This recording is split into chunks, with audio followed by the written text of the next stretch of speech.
All right, y'all. We got ourselves a power scaling video about fairy tale characters. Neinhart of the Spriggan 12. So this guy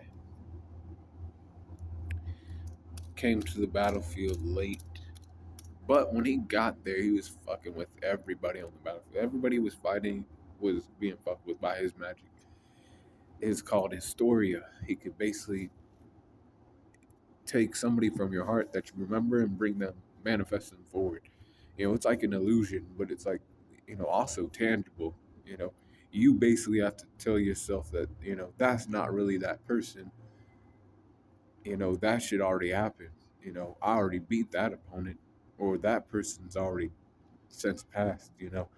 I'm not really fighting them right now. I'm fighting some kind of fabrication. And that's what he does. He makes all these people, he brings back Hades, he brings back Or, he brings back Ikaruga, he brings back Azuna, um, and he also brings back Kyoka.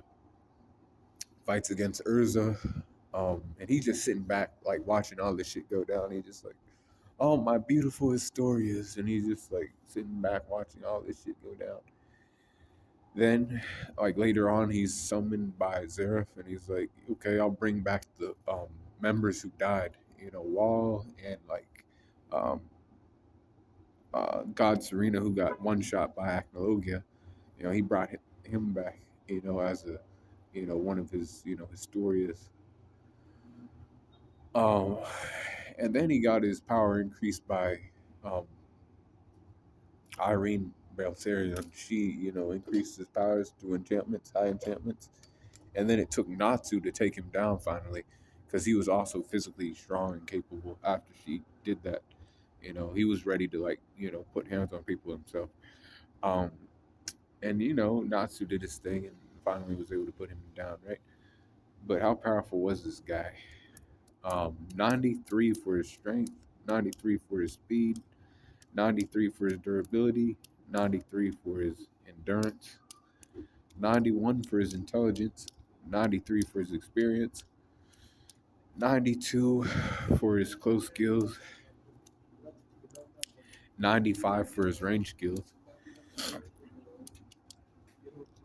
92 for his recoup, 90, 96 for his hacks. Overall power score is a 93.1 for Neinhart of the Spriggan 12. But be cool, call in the corner, and let me know what you think about him in the comments below.